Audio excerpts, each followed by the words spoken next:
Assalamualaikum warahmatullahi wabarakatuh. Ya, alhamdulillah nahmaduhu wa nasta'inuhu wa nastaghfiruh wa na'udzu billahi min shururi anfusina wa min sayyiati a'malina. Man yahdihillahu fala mudilla lahu wa man yudlil fala hadiya lahu. Asyhadu an la ilaha illallah wahdahu la syarika lahu wa asyhadu anna Muhammadan abduhu wa rasuluh. Qala Allah Ta'ala fi kitabihil karim, ya ayyuhalladzina amanu taqullaha haqqa tuqatih wa la tamutunna illa wa antum muslimun. Amma ba'd, fa inna asdaqal hadits kitabullah wa khairal hadi hadi Muhammadin sallallahu alaihi wasallam. وشر الأمور محدثاتها وكل محدثة بدعة وكل بدعة ضلالة وكل ضلالة في النار.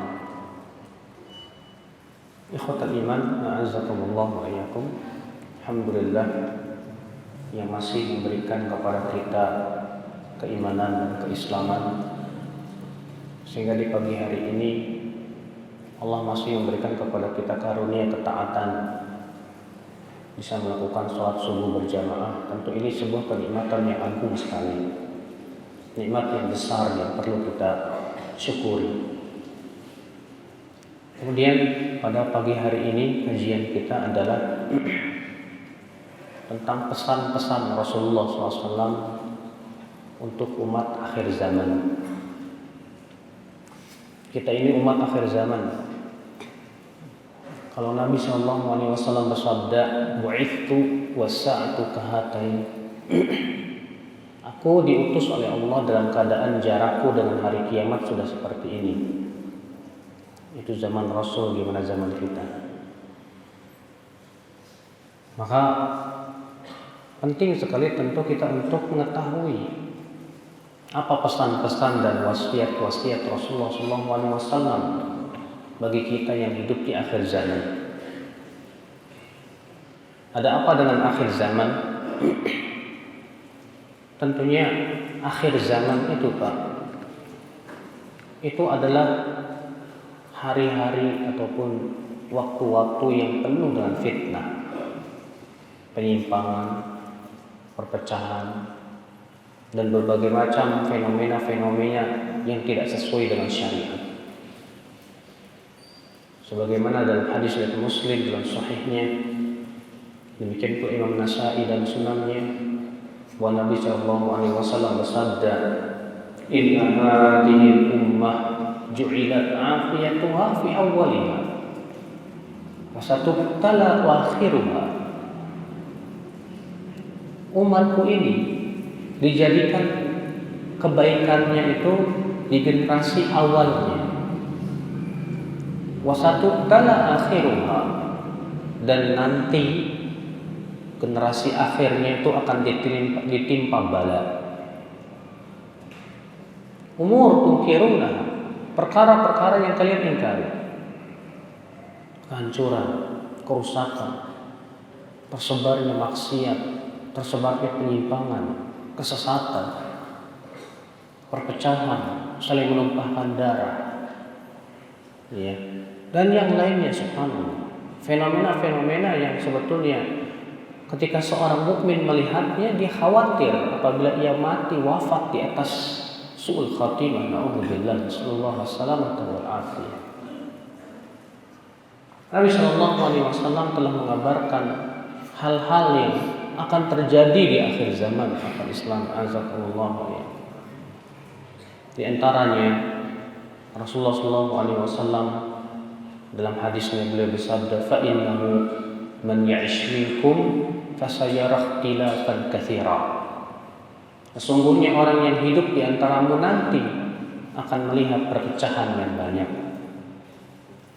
Di antaranya Nabi SAW bersabda, satakun yasinuna khadi'at, dalam hadis riwayat Ibnu Majah, nanti akan muncul tahun-tahun yang menipu. Yusaddaqu fiha al-kadhib wa yukadzabu fiha as-sadiq wa yu'tamanu fiha al-kha'in wa yukhawwanu fiha al-amin, kata Rasul. tahun-tahun itu menipu, kata Rasul. Kenapa? Karena orang yang jujur dianggap dusta.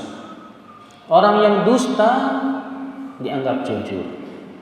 Orang yang berkhianat diberikan amanah. Orang yang amanah dianggap pengkhianat.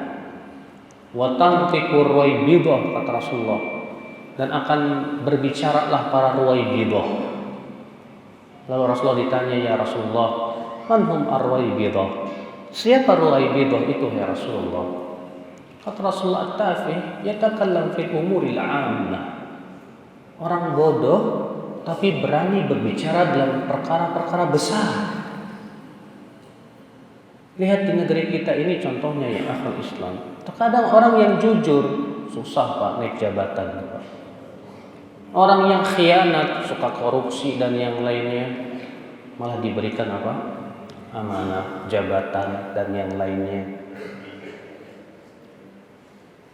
Orang yang suka berdusta malah dianggap jujur. Sudah begitu berbicaralah di podium-podium dalam perkara-perkara besar orang-orang yang ternyata tidak punya ilmu. Ya, lihat saja kita lihat. Katanya Al-Quran itu tidak ada yang mengetahui tafsirnya kecuali Allah dan Rasul. Katanya akhwat Islam azakumullah wa iyyakum, ya, bahwasanya semua agama itu sama. Katanya subhanallah, ternyata yang berbicara itu bukan ulama, bukan.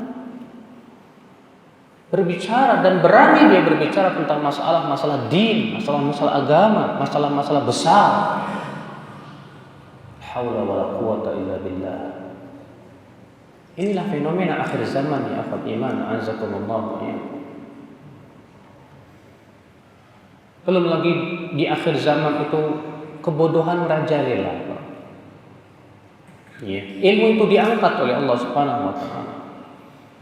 Yang namanya arak akan tersebar, kata Rasulullah. Perzinahan akan tersebar. Karena Rasulullah SAW telah mengabarkan itu dalam hadis-hadisnya yang sahih. Ya, tentang tanda-tanda hari kiamat. Ya, kata Rasulullah SAW, ya wayakthuruz zina, akan banyak perzinahan. Pemuda-pemudi, kita lihat wanita-wanita berpakaian tapi telanjang. Yang disebutkan oleh Nabi, nisaun kasiyatun ariyat, wanita-wanita yang berpakaian tapi telanjang. Ikhwatul iman azakumullah wa iyyakum. Tentunya perkara-perkara ini membuat kita khawatir. Seorang mukmin dengan munculnya fitnah-fitnah itu takut dan khawatir ya apabila agamanya rusak dan hancur. Maka dari itulah ya akhi, kita yang berada di akhir zaman ini penting untuk mengikuti petuah-petuah Nabi sallallahu alaihi wasallam. Wasiat-wasiat dan pesan-pesan Nabi sallallahu alaihi wasallam untuk umat di akhir zaman. Apa itu? Di antara pesan-pesan Nabi sallallahu alaihi wasallam untuk mereka yang hidup di akhir zaman. Yang pertama, Nabi sallallahu alaihi wasallam menekankan sekali Pak untuk menuntut ilmu agama. Dalam hadis yang dikutip Imam At-Tirmidzi, demikian pula Imam Ibnu Abdul Bar dalam kitab Jami' Al-Jami', ya, kitab Al-Jami' tentang masalah menuntut ilmu itu dan adab-adabnya, dan dengan sanad yang sahih insyaallah dengan jalan-jalannya, bahwasanya Nabi sallallahu alaihi wasallam bersabda, innakum asbahtum fi zaman katsir ulama fuqaha qalil khutaba. Kalian berada di suatu zaman yang fuqahanya banyak. Dan ikhwatul Islam azakumullah wa iyyakum, khutbahnya, penceramah-penceramahnya sedikit. Katsir mu'tu, qalil su'aluhu. Yang memberinya, yang berinfak itu banyak. Yang minta-minta sedikit. Ini di zaman sahabat. Nabi mengatakan, kalian wahai para sahabat hidup di zaman yang ulamanya banyak, para fuqahanya banyak, penceramahnya sedikit. Yang minta-mintanya sedikit, yang memberinya banyak. Wasayati zaman, kata Rasulullah, al-amal fi khairu minal ilm, dan beramal di zaman itu lebih baik daripada berilmu. Wasayati zaman, dan nanti akan datang suatu zaman, kathir khutaba'uhu, penceramahnya banyak, qalilun fuqaha'uhu, sedikit ulamanya, kathir su'aluhu, banyak yang minta-mintanya, qalilun mu'tuhu, sedikit yang memberinya. Al-ilmu fihi khairun minal amal, dan berilmu di zaman itu lebih baik dari beramal. Apakah berarti ilmu tidak diamalkan? Bukan itu maksudnya. Akan tetapi yang dimaksud adalah menuntut ilmu di zaman itu sangat besar pahalanya, Pak. Nabi SAW menekankan, kita ini hidup di akhir zaman, dan ternyata kita lihat penceramah banyak. Ya. Para penceramah, dai-dai, bahkan terkadang untuk mendapatkan sertifikat yang namanya khotib Jumat mudah. Ya. Sebatas dia punya, kalau di Jakarta saja, sebatas dia punya titel, entah itu dokteran ataupun yang lainnya, bisa khotib Jumat. Tidak peduli apakah backgroundnya masalah agama, ataukah pertanian, ataukah apa, bodoh amat. Yang penting dia punya titel. Profesor masalah dunia pun juga berbicara tentang agama, din. Sehingga akhirnya ya akhal Islam, azakumullah, benar yang dikatakan oleh Rasulullah SAW. Sedikit ulamanya, banyak penceramahnya. Sedikit yang memberinya, banyak yang minta-minta. Banyak nggak yang minta-minta, Pak? Kalau di sana itu Jakarta kan hampir di setiap ya, lampu lalu lintas itu, ya, minta-minta. Subhanallah, akhal Islam, azakumullah wa iyyakum. Nah, ini akhi fenomena. Namun yang menarik di situ, Nabi SAW memberikan kepada kita sebuah bimbingan. Nabi mengatakan, di zaman yang ulamanya sedikit dan penceramahnya banyak, di zaman yang memberinya itu sedikit dan yang minta-mintanya banyak, ternyata apa kata Rasulullah? Al-ilmu fihi khairun minal amal. Berilmu pada waktu itu lebih baik dari beramal. Berarti ini di sini Nabi menekankan untuk menuntut ilmu. Ya. Kita semua akhi azakumullah sangat butuh kepada ilmu Allah, kepada Al-Quran dan hadis Nabi SAW, dan apa yang dipahami oleh salafus saleh dari kalangan sahabat, tabi'in, tabi'ut tabi'in. Kita sangat butuh. Kalau di zaman sekarang mungkin ilmu agama, ilmu dunia, Masya Allah, teknologi semakin canggih, berbagai macam penemuan terus dalam masalah bidang-bidang perekonomian, ya politik dan yang lainnya. Kita lihat ilmu-ilmu dunia hebat orang itu, Pak. Tapi ilmu agamanya Allah musta'an. Para pedagang di pasar, mana ada di antara mereka, terkadang kita lihat jarang yang paham tentang fikih perdagangan. Jarang ketika kita tanya, antum tanya, ya, di jalan-jalan itu, apa syarat sah sholat? Apa syarat puasa saat wajibnya? Tak paham. Apa syarat la ilaha illallah? Banyak orang tidak paham. Kenapa? Karena minim sekali ilmu agama. Maka di zaman seperti ini, akhi, menuntut ilmu sangat ditekankan oleh Rasulullah SAW. Menuntut ilmu din, yang dimaksud adalah ilmu agama, ilmu din, karena Rasulullah SAW sabda, "Man yuridillahu bihi khairan yufaqihu fid din." Barang siapa yang Allah kehendaki kebaikan untuknya, Allah akan faqihkan ia dalam agama, din. Iya. Maka dari itulah ya akhi, azakumullah wa iyyakum, sungguh-sungguhlah kita semuanya untuk menuntut ilmu din ini, mengkaji Al-Quran, mengkaji hadis Nabi SAW, mengkaji kitab-kitab para ulama, sehingga kita betul-betul mempunyai basirah, sehingga ketika kita pun berdakwah dengan basirah, dengan keilmuan yang dalam, bukan dengan sebatas semangat tanpa ada keilmuannya ya akhwat Islam azakumullah wa iyyakum. Ya. Karena ya akhi, dengan adanya ilmu itu manfaat sekali. Ketika umat Islam itu berilmu dan tahu ilmu tentang Al-Quran dan hadis Nabi Sallallahu Alaihi Wasallam, umat Islam akan tahu ya, bagaimana ibadah yang benar sesuai dengan tata cara Rasulullah Sallallahu Alaihi Wasallam. Bagaimana kita berakidah dan berkeyakinan yang benar. Bagaimana kita berakhlak sesuai akhlak Rasulullah Sallallahu Alaihi Wasallam. Bagaimana kita bermuamalah dengan muamalah yang sesuai dengan tuntunan Rasulullah Sallallahu Alaihi Wasallam. Dengan adanya ilmu, akhi azakumullah wa iyyakum. Tapi ketika ilmu itu tidak ada, kejahilan merajalela, maka musuh-musuh Islam sangat mudah untuk merusak akidah kita.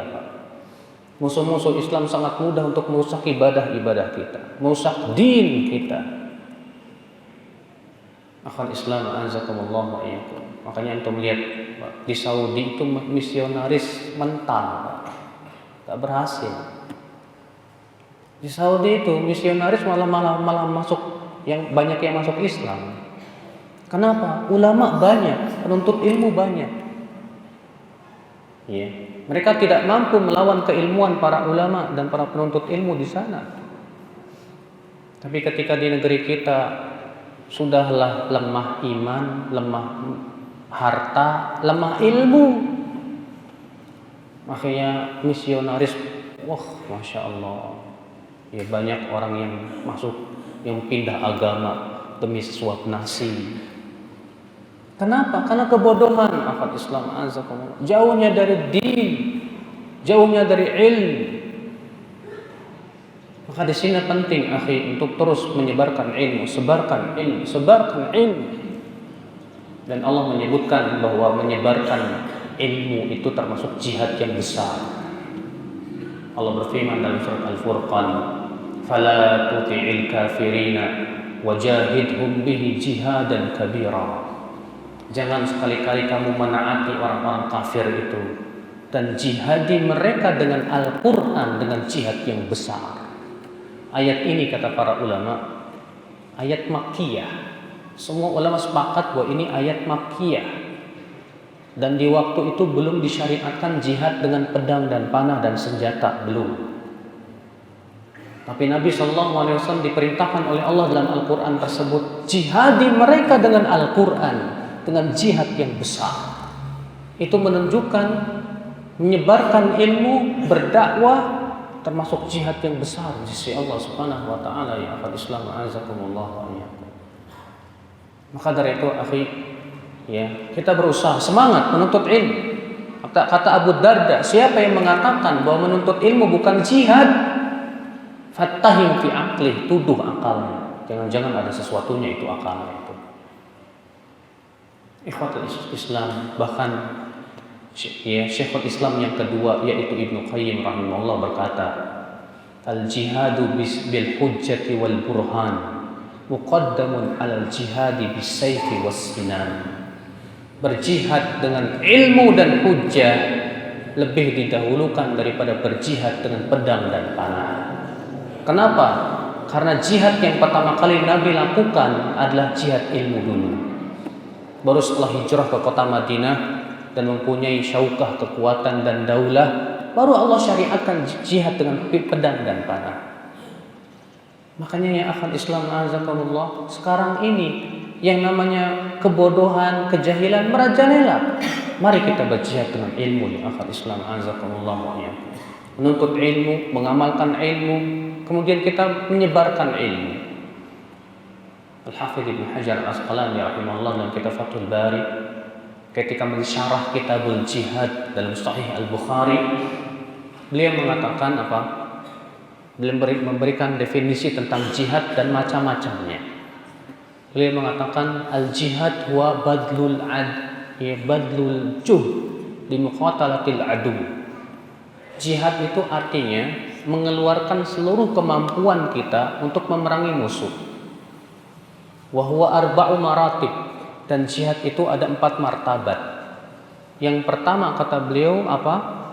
Jihadun nafs, jihad melawan diri sendiri. Bagaimana caranya? Bita'allumil ilmi wa ta'limihi. Itu dengan cara mempelajari ilmu dan mengajarkannya serta mengamalkan tentunya. Ternyata itu jihad melawan diri sendiri. Ya, menuntut ilmu Allah Subhanahu wa taala. Makanya akhi azakumullah wa iyyakum, harus diantara kita harus semangat terus menuntut ilmu Allah Subhanahu wa taala, mengkaji Al-Qur'an, menghafal Al-Qur'an, mengkaji hadis, menghafal hadis, menghafal mutun-mutun, matan-matan para ulama.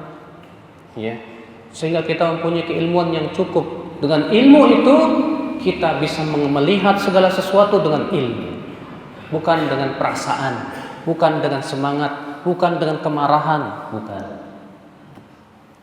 Tapi kalau tidak punya ilmu, yang berbicara itu perasaan, emosi.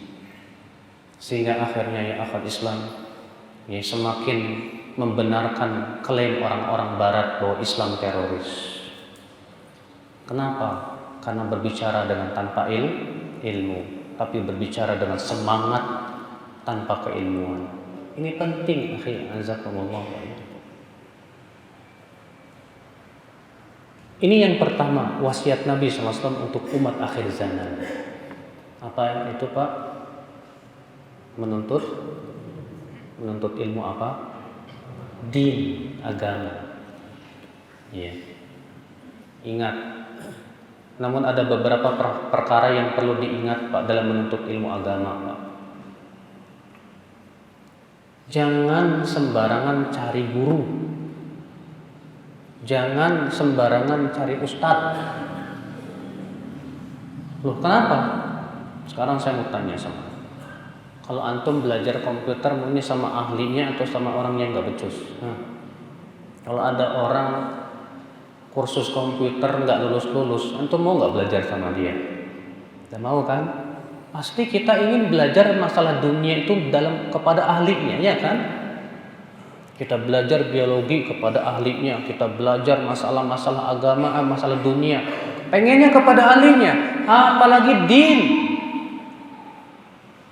Yang seperti itu. Makanya Al-Imam An-Nawawi rahimahullah dalam kitab Muqaddimah Syarh Al-Muhadzab, beliau mengatakan apa? Wala yanbaghi li talibil ilmi an yatluba illa mimman kamulat ahliyatu.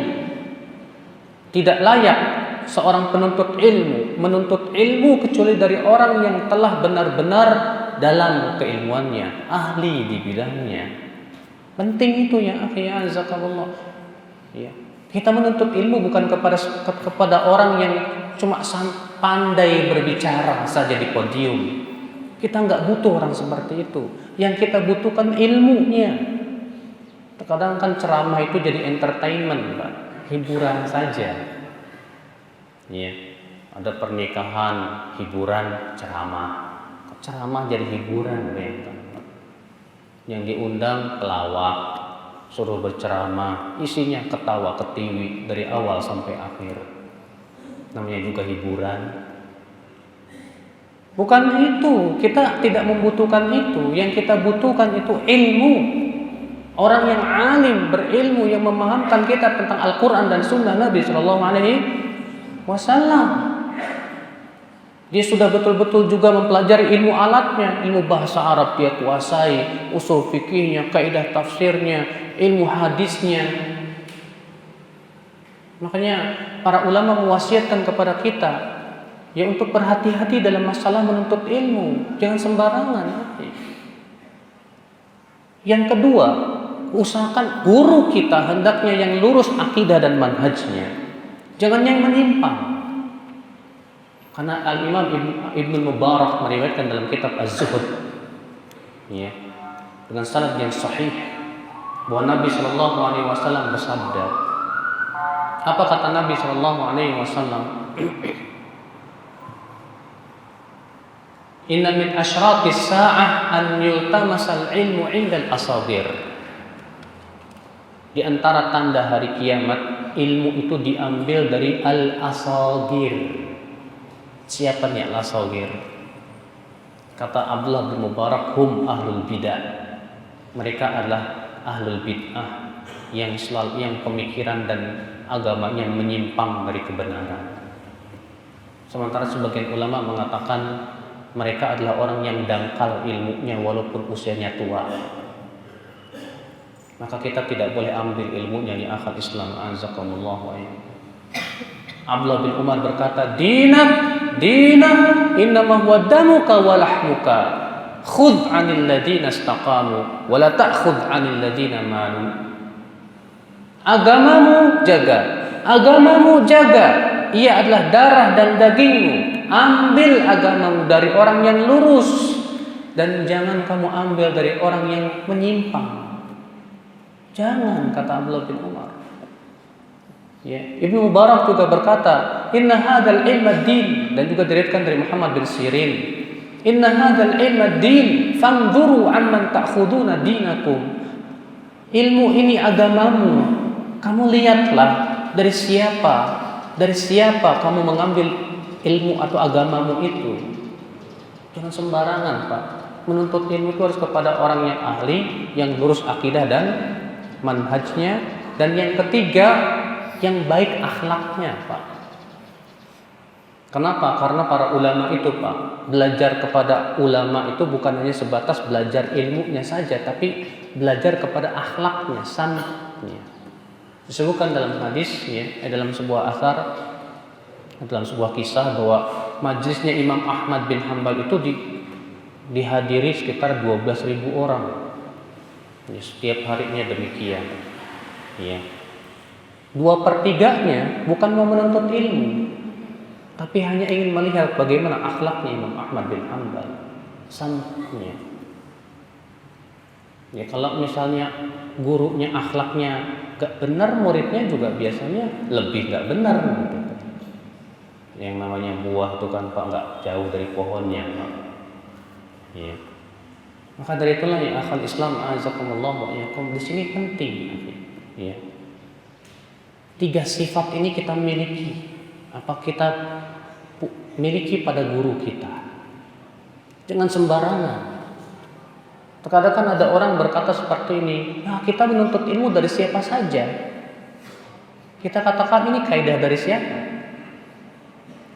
Kan ada perkataan, undur maqala wala tandur man qala.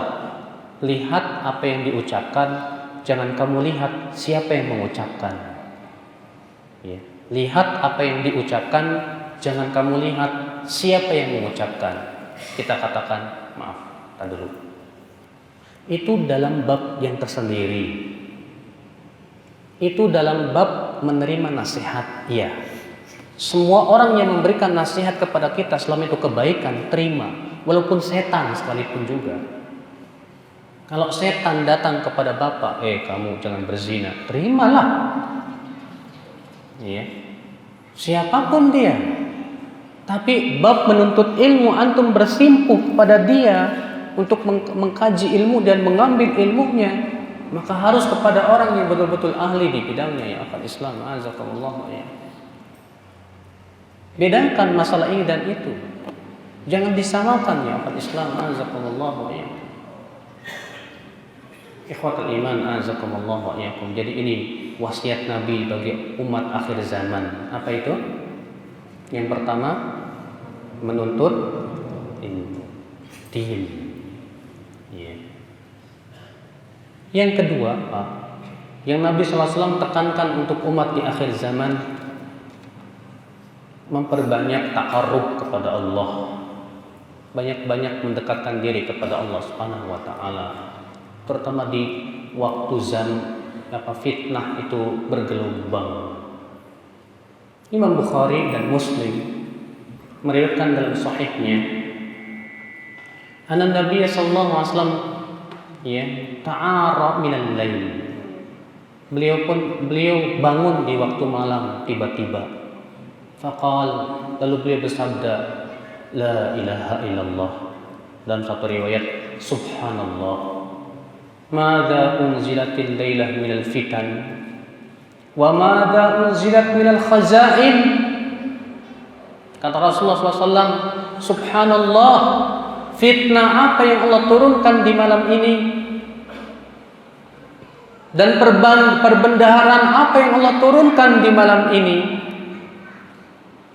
Rasulullah terkejut karena diberitahu oleh malaikat Jibril bahwa di malam itu Allah turunkan fitnah. Maka Rasulullah SAW bersabda, subhanallah, fitnah apa yang Allah turunkan di malam ini? Lalu beliau bersabda, man yuqidli sahibal hujar rubba kasiyatin fid dunya ariyatin fil akhirah.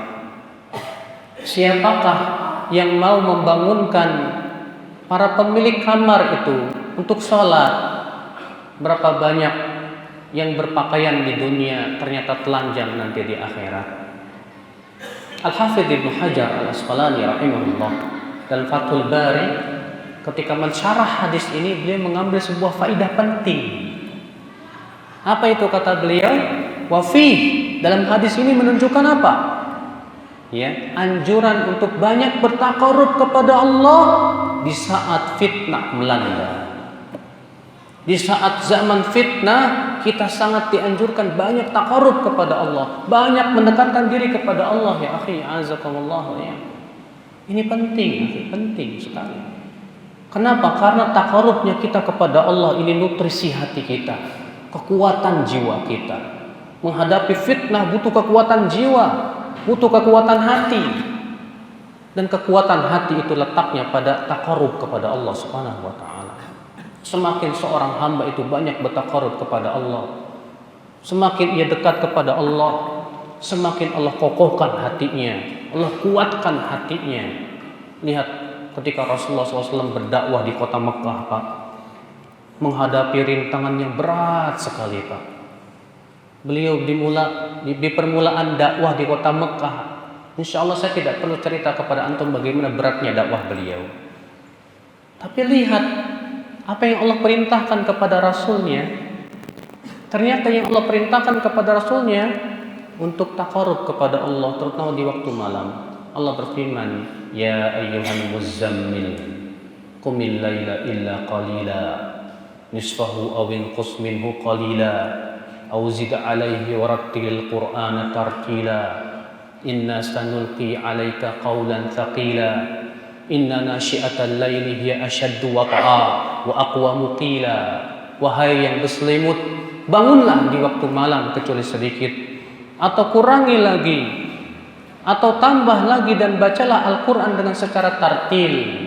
Sesungguhnya kami akan memberikan kepada engkau beban yang berat. Sesungguhnya ibadah di waktu malam itu lebih mengokohkan hati, dan itu ibadah yang paling lurus. Subhanallah ya akhwat Islam. Di saat Nabi menghadapi beratnya dakwah, ternyata diperintahkan oleh Allah untuk bertakarub kepada Allah di waktu malam. Penting di zaman ini, zaman fitnah. Fitnah bergelombang dahsyat, syahwat, syubuhat dan yang lainnya. Penting kita banyak bertakarub kepada Allah dengan sholat malam, dengan amal-amal ibadah. Al-Imam Ibnu Qayyim mengatakan apa? Ya, ketika menyebutkan tentang kesehatan hati manusia dalam kitab Ighathatul Lahafan min Masaidi Syaitan, Al-Imam Ibnu Qayyim rahimahullah mengatakan bahwasanya kesehatan hati manusia itu terletak pada 3 perkara. Yang pertama apa? Menjaga stamina hati, menjaga kekuatan iman di hati. Caranya bagaimana kata Ibnu Qayyim rahimahullah? Bil amalis salih, dengan cara beramal saleh. Maka amal saleh itu menguatkan hati, Pak. Menguatkan hati kita. Banyak takarub kepada Allah Subhanahu wa taala. Namun tentunya, Pak, di dalam beribadah yang harus diperhatikan apa, Pak? Yang pertama, perhatikan masalah syarat-syarat sah ibadah. Jangan sembarangan ibadah, tapi ternyata syarat-syaratnya tidak terpenuhi. Saya mau tanya, berapa syarat sah ibadah? Ada yang tahu? Apa itu syarat sah ibadah? Syarat diterimanya ibadah, maaf ya. Syartu qabulil amal. Syarat diterimanya ibadah ada berapa? Ada 2. Apa yang pertama? Ikhlas mengharapkan wajah Allah semata. Tidak ria, tidak mengharapkan dunia, tidak. Yang kedua,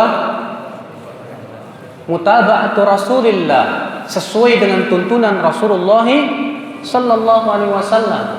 Sekarang kalau antum beribadah tidak sesuai dengan tuntunan Rasulullah, tertolak, percuma. Karena Allah ingin diibadahi dengan apa yang Allah cintai dan ridai. Allah tidak ingin diibadahi dengan selera-selera kita, tidak.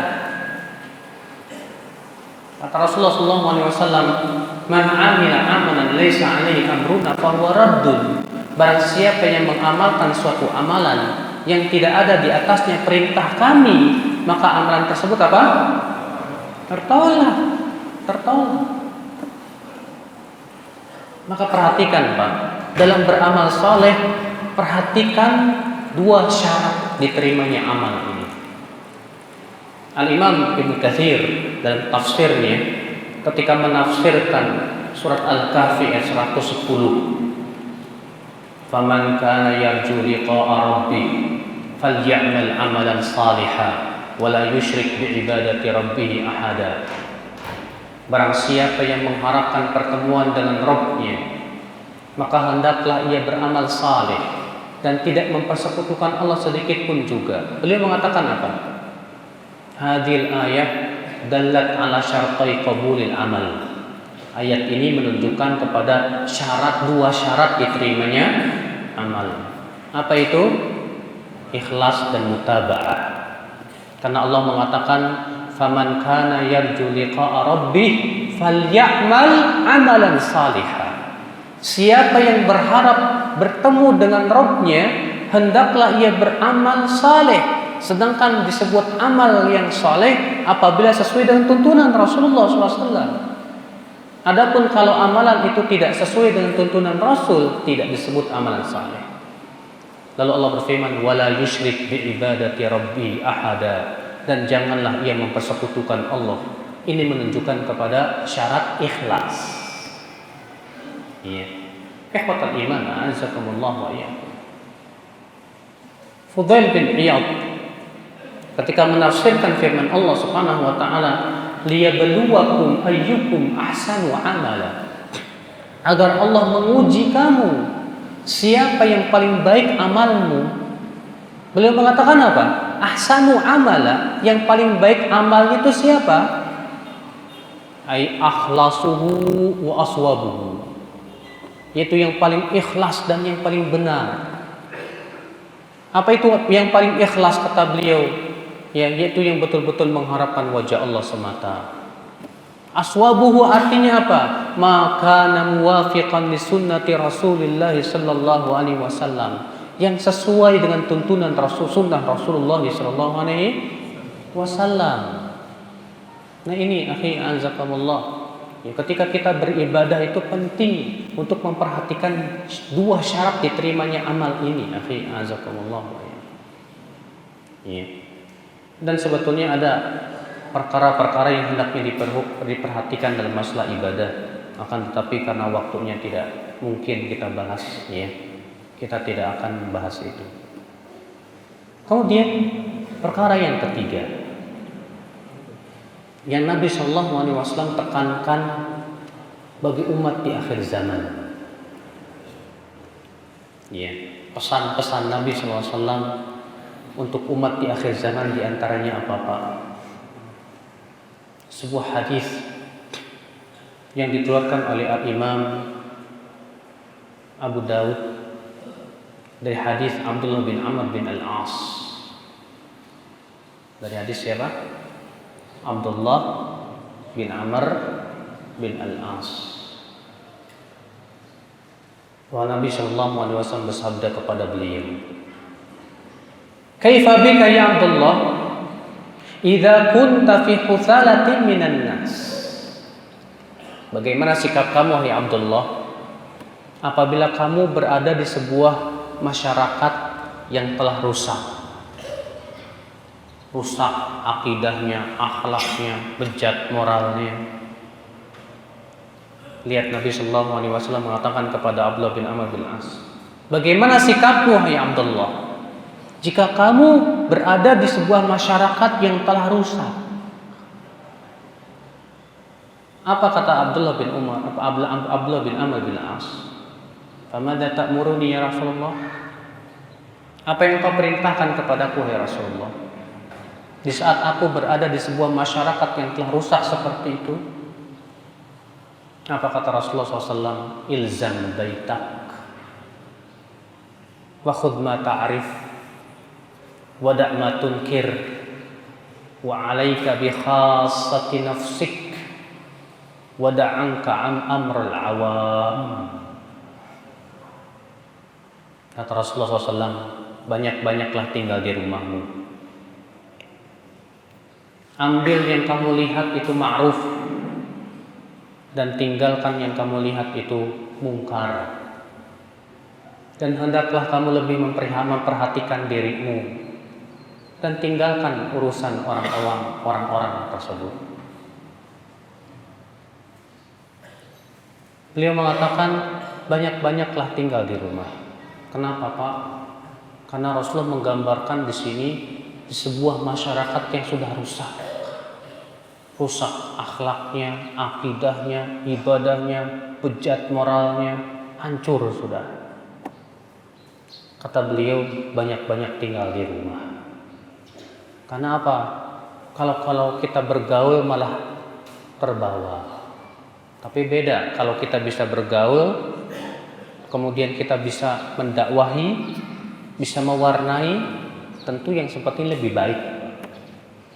Karena dalam hadis yang lain Rasulullah SAW bersabda, "Alladzi yukhaliqun nas wa yasbir ala adahum khairun min alladzi la yukhaliqun nas wa la yasbir ala adahum."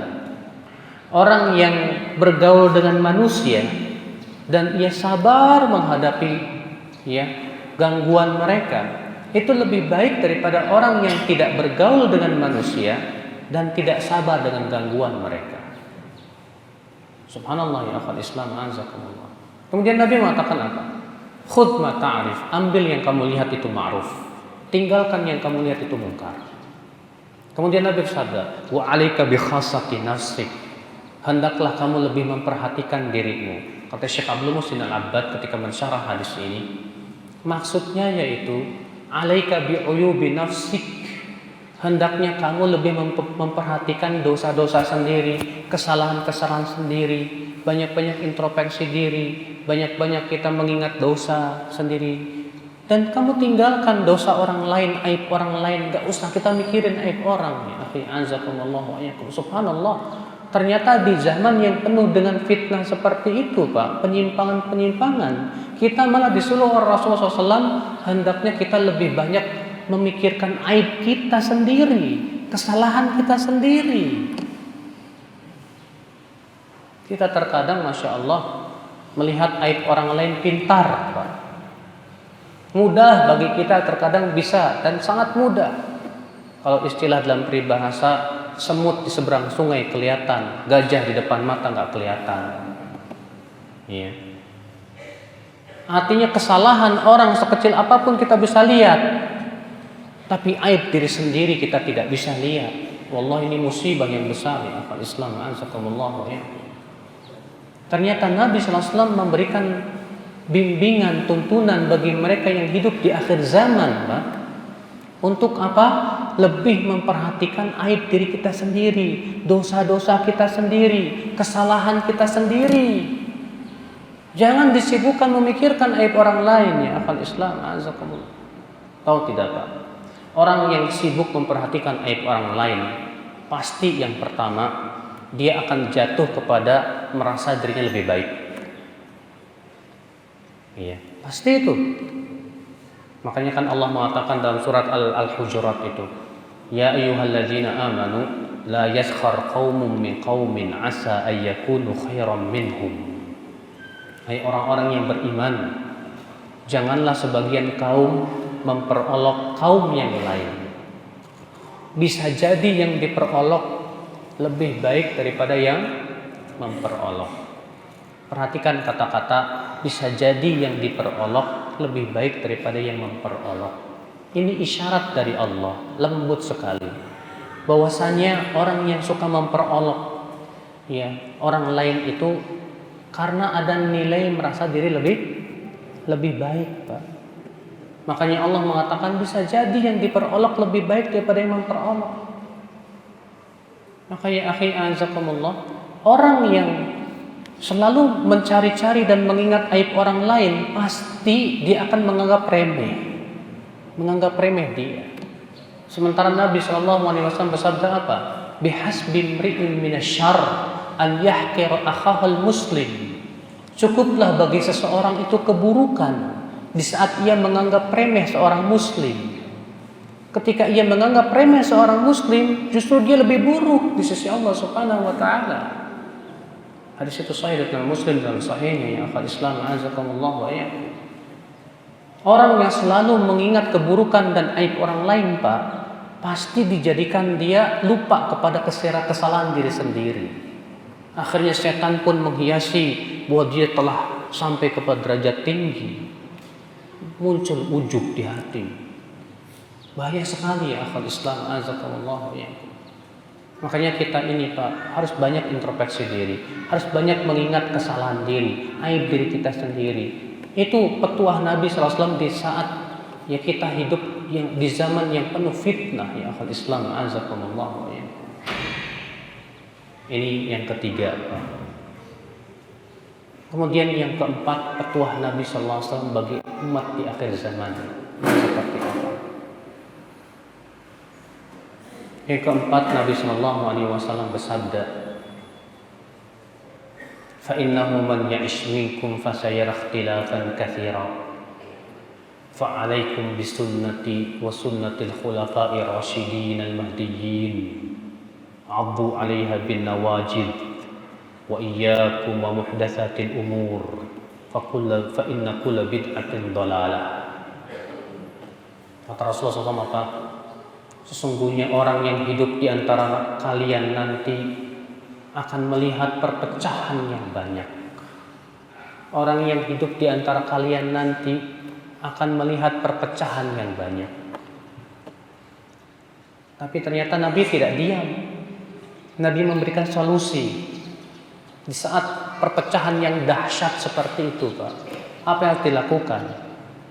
Kata beliau, fa'alaikum bisunnati, maka hendaklah kalian berpegang kepada sunnahku, wa sunnatil khulafa'ir rasyidin al-mahdiyyin, dan sunnah para khulafa'ur rasyidin yang tertunjuki. Siapa itu khulafa'ur rasyidin? Khulafa'ur rasyidin itu siapa, Pak? Abu Bakar, Umar, Uthman, Ali bin Abi Thalib, dan secara umum para sahabat. Dalam riwayat Abu Daud disebutkan ma'ana alaihi wa ashabi, yang aku dan para sahabatku di atasnya. Nabi SAW ketika mengabarkan akan muncul perpecahan di dalam tubuh umat Islam, apakah Nabi mengatakan ayo bersatu kamu tanpa melihat akidah dan yang lainnya? Tidak. Nabi tekankan, peganglah di zaman itu, di saat kalian berselisih, di saat kalian berpecah belah, di saat kalian bercerai-berai, hendaklah kalian berpegang kepada sunnahku dan sunnah khulafa'ur rasyidin yang tertunjuki. Addu 'alaiha, gigit ya dengan gigi geraham. Wa iyyakum wa muhdatsatil umur, kata Rasulullah, jauhi oleh kalian perkara-perkara yang diada-adakan. Fa inna kulla bid'atin dhalalah, karena setiap bid'ah itu sesat, kata beliau. Ternyata Nabi SAW memberikan dua solusi ketika terjadi perselisihan, Pak. Dan ini kita hidup di akhir zaman yang banyak perselisihan, Pak. Solusi yang pertama, alaikum bisunnati, hendaklah kalian berpegang kepada sunnahku. Tapi Rasulullah tidak mencukupkan diri dengan sunnahku. Nabi memberikan tambahan, dan sunnah khulafa'ur rasyidin. Dan kata Abu Daud, yang aku dan para sahabatku di atasnya. Berarti kita penting sekali, Pak, merujuk para sahabat. Merujuk pemahaman sahabat sangat urgen, Pak. Dalam riwayat At-Tahawi dalam Mushkil al-Athar dengan sanad yang sahih, Nabi SAW bersabda apa? Inna satakunu fitan nanti akan muncul fitnah. Nanti akan muncul fitnah. Apa kata para sahabat? Wahai Rasulullah, famada nasna'u? Apa yang harus kami lakukan di saat muncul fitnah dahsyat itu, hai Rasulullah? Apa kata Rasulullah? Tarji'una ila amrikumul awwal. Kembalilah kalian kepada urusan kalian yang pertama. Kembalilah kepada urusan kalian yang pertama. Urusan yang pertama itu siapa coba Pak? Para sahabat. Iya. Subhanallah, ternyata Nabi SAW memberikan kepada kita petuah di sini.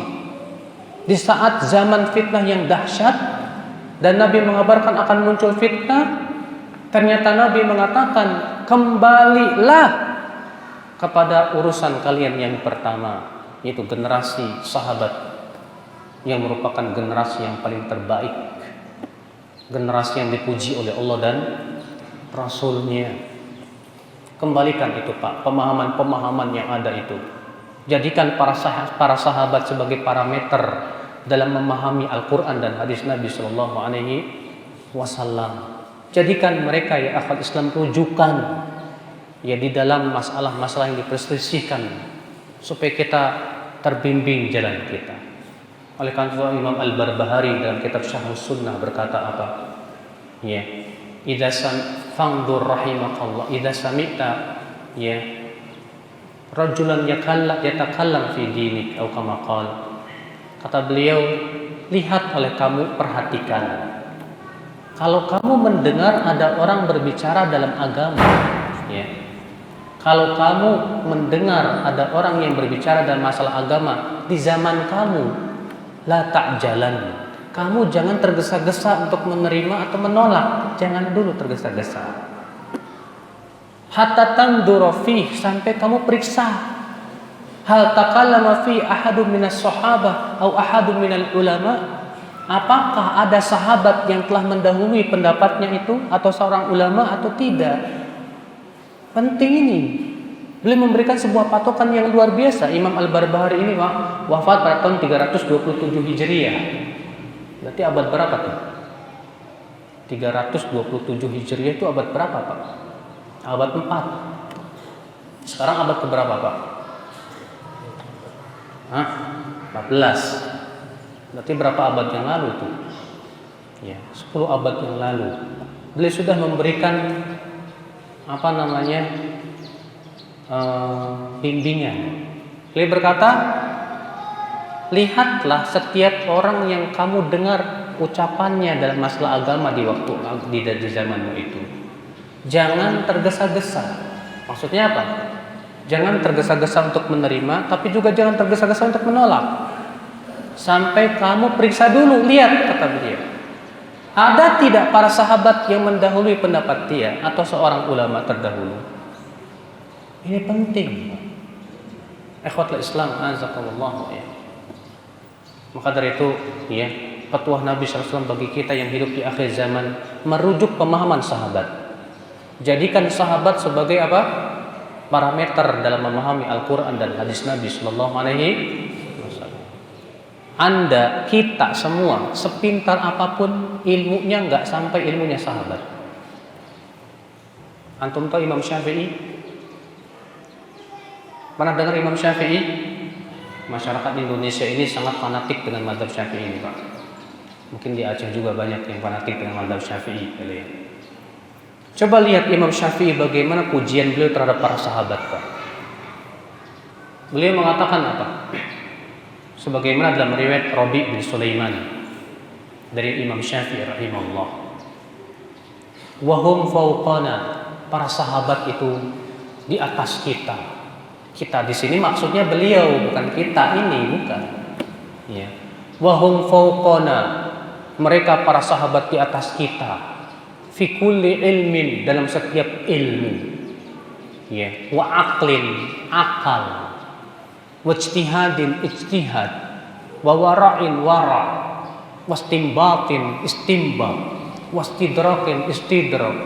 Lihat, Imam Syafi'i mengatakan, memuji para sahabat. Mereka para sahabat di atas kita. Maksudnya di atas Imam Syafi'i. Kalau kita siapa? Kalau kita ini siapa Pak ilmunya Pak? Kita itu nggak sampai sepupunya Imam Syafi'i ilmu kita ini Pak. Tapi lihat Imam Syafi'i pujiannya kepada para sahabat. Mereka para sahabat di atas kita pada setiap ilmu, wara, ijtihad, istinbat. Lalu beliau berkata lagi, wa ara'uhum lana Ahmad wa aula lana min ara'ina li anfusina. Kata beliau, pendapat para sahabat lebih terpuji untuk kita dan lebih layak untuk kita ikuti daripada pendapat kita sendiri. Masya Allah, lihat Imam Syafi'i rahimahullah. Ya, penghormatan Imam Syafi'i kepada para sahabat luar biasa. Iya. Maka ikutilah Imam Syafi'i rahimahullah. Jika Anda merasa Anda madhab Imam Syafi'i, ikuti manhaj Imam Syafi'i dan akidah Imam Syafi'i rahimahullah. Di antara manhaj Imam Syafi'i adalah yaitu mendahulukan pemahaman para sahabat Rasulullah sallallahu alaihi wasallam. Dan ini Pak, kesepakatan seluruh ulama. Imam yang 4, imam siapa itu? Malik, terus Abu Hanifah, terus Imam Syafi'i, Imam Ahmad. Ditambah lagi mazhab yang kelima, Adz-Dzahiri, Ibnu Hazm. Iya. Ternyata semua sepakat merujuk para sahabat dalam memahami Al-Quran dan hadis. Imam Malik mengatakan apa? Lan yasluha amru hadhil ummah illa bima saluha bi awwaluha. Umat Islam ini tidak akan beres kecuali dengan apa yang membereskan generasi pertamanya. Lihat. Imam Abu Hanifah, apa kata beliau? Idza ja'ana an Rasulillah fa'ala ra'si wal 'ain. Kalau datang dari Rasulullah, di atas kepala dan mata saya, harus diterima. Wa idza ja'ana an ashabi Rasulullah sallallahu alaihi wasallam fa'ala ra'si wal 'ain. Kalau itu datangnya dari para sahabat, maka di atas kepala dan mata saya, artinya harus diterima. Fa idza ja'a an ghairihim, tapi kalau datangnya selain dari mereka, fahum rijal wa nahnu rijal, kata Imam Abu Hanifah. Abu Hanifah, masya Allah, ya, bagaimana penghormatan beliau kepada para sahabat. Imam Syafi'i jangan tanya, madhab beliau masyhur dalam menghormati pendapat dan pemahaman para sahabat Rasulullah sallallahu alaihi wasallam dan wajibnya rujuk kepada pemahaman mereka. Masyhur Pak beliau madhabnya. Bagi mereka yang membaca kitab-kitab beliau, baik dalam kitab Risalah ataupun Al-Umm ataupun yang lainnya, bagaimana beliau menekankan untuk merujuk pemahaman para sahabat Rasulullah SAW. Imam Ahmad, murid Imam Syafi'i juga sangat menekankan demikian.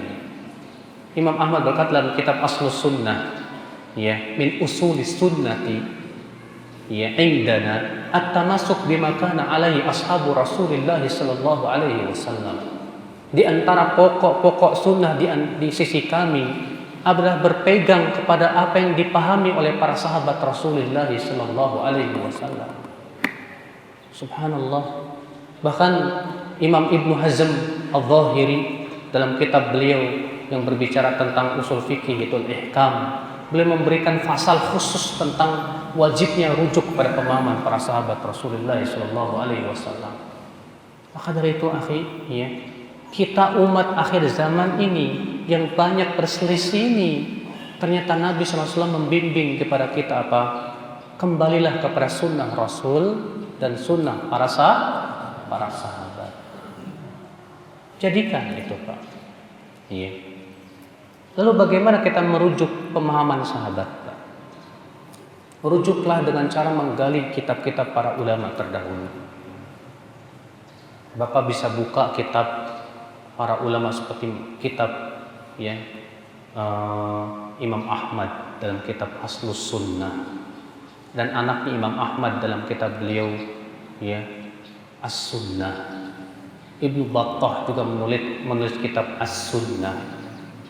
Ya, demikian Imam Al-Ajurri, ya, beliau menulis kitab Asy-Syariah. Al-Imam Al-Lalikai menulis kitab Syarah I'tiqad Ahli Sunnati wal Jamaah. Banyak lagi. Cuman sayang bukunya masih berbahasa Arab. Ya, kita terkadang yang nggak bisa bahasa Arab mau merujuk kitab-kitab ulama tersebut bingung, Pak, kenapa nggak bisa bahasa Arab? Padahal bahasa Arab itu bahasanya umat Islam loh, Pak. Anehnya banyak umat Islam lebih pintar bahasa Inggris daripada bahasa Arab. Harusnya kita umat Islam tuh bangga dengan bahasa kita, bahasa Al-Quran, bahasa hadis. Apa itu? Bahasa Arab. Dan Bapak tahu tidak, Pak? Mazhab yang paling keras dalam masalah belajar bahasa Arab itu mazhab Syafi'i, Pak. Di mana Imam Syafi'i mewajibkan dan mengatakan belajar bahasa Arab itu fardu ain. Muslim mana saja yang tidak bisa bahasa Arab berdosa, kata beliau. Itu mazhab yang paling keras sudah. Berarti kalau antum ikut mazhab Syafi'i, dosa antum nggak bisa belajar bahasa Arab. Iya. Akhul Islam, azakumullah wa iyyakum. Nah ini akhi fatwa Nabi sallallahu alaihi wasallam. Iya. Di zaman yang penuh perpecahan, Nabi mengatakan, hendaklah kamu berpegang kepada sunnahku dan sunnah khulafaur rasyidin. Dan jauhi oleh kamu, dan ini solusi yang kedua, jauhi oleh kamu perkara yang diada-adakan, perkara-perkara yang bid'ah dalam agama, tinggalkan. Ya. Kenapa demikian, Pak? Sekarang saya mau tanya, tolong jawab, mana yang lebih berat? Ada orang melanggar peraturan dan yang satu lagi merubah-rubah peraturan. Tanyain ke polisi nanti ya, Pak ya. Tanyain ke polisi, Pak polisi, mana yang lebih berat?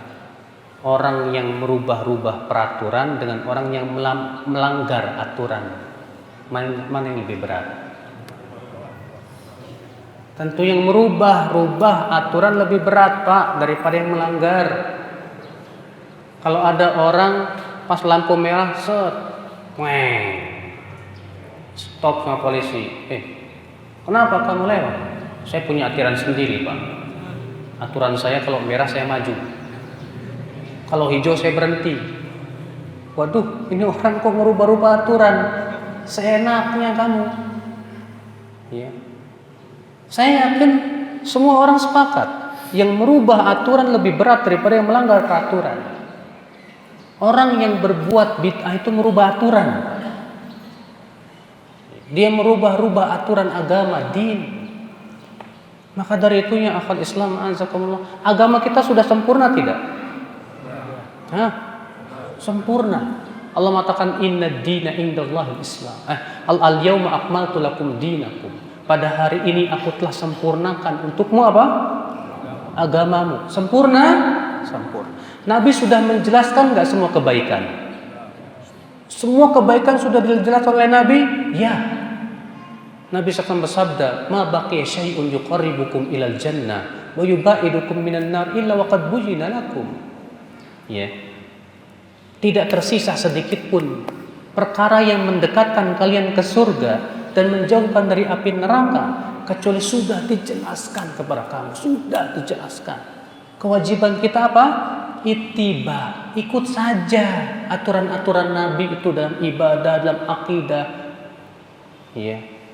Ini akhi, ada orang yang menganggap, kok kayaknya saya kurang serap. Masa sholat cuma takbir doang sih? Ya, akhirnya ditambah-tambah, gimana caranya tambah mantap gitu tuh. Ya. Atau misalnya ada orang yang akhwat Islam, azakumullah wa iyyakum, yang memandang masa zikir cuma 33, saya 330. Ya, 33 terlalu sedikit, saya nggak puas saya mau tambah, subhanallah 330, alhamdulillah 330, Allahu akbar 330, ditambah dengan la ilaha illallah wahdahu la syarikalah lahul mulku wa lahul hamdu wa ala kulli syai'in qadir. 10.000 saya dapat. Ente cuma 100, kecil gitu. Saya mau tanya sama antum, lebih baik yang mana? Yang 1.000 tadi apa yang 100? Jawabnya kenapa? Alasannya kenapa? Karena yang 100 ini yang dilakukan oleh Nabi. Nabi lebih tahu dari kita, Pak. Nabi SAW mendapatkan wahyu dari Allah Subhanahu wa taala. Maka dari itunya akhwat Islam azakumullah wa iyyakum. Nabi sallallahu alaihi wasallam kenapa ya Pak? Dan anehnya kenapa Nabi setiap khutbah Jumat selalu mengatakan itu? Fa inna asdaqal hadits kitabullah wa khairal hadi hadi Muhammadin sallallahu alaihi wasallam wa syarrul umuri muhdatsatuha wa kullu muhdatsatin bid'atun wa kullu bid'atin dhalalatun. Itu setiap khutbah loh beliau. Dalam riwayat Muslim, Tirmidzi dan yang lainnya. Ya, di mana Nabi setiap khutbah Jumat selalu mengatakan begitu. Kenapa Nabi begitu sangat mewanti-wanti umatnya dari yang namanya bid'ah itu? Karena bid'ah itu merubah aturan, Pak. Merubah aturan agama, din. Sunnah Rasul hilang gara-gara bid'ah. Hilang. Makanya akhwat Islam azakumullah, tapi memang ya sudah qadarullah, orang yang berpegang kepada sunnah dan ninggalin bid'ah justru malah dianggap capnya nyeramin Pak. Wahabi disebut apalah ya macam-macam lah. Tapi insya Allah kita tidak tergubris, kita terus berusaha untuk berpegang kepada sunnah Rasulullah SAW dan meninggalkan berbagai macam hal-hal yang diada-adakan. Iya. Akhwat Islam azakumullah. Walaupun tentunya Pak, manhaj Ahlussunnah wal Jamaah dalam masalah memvonis bid'ah itu tidak sembarangan juga. Tidak boleh mudah memvonis bid'ah, tapi juga tidak boleh terlalu longgar. Kadang sebagian orang terlalu mudah membid'ah-bid'ahkan. Bid'ah. Ini manhaj yang enggak benar. Ada lagi terlalu longgar. Semua boleh, ini boleh, tidak boleh. Semua ada apa? Batasan-batasannya.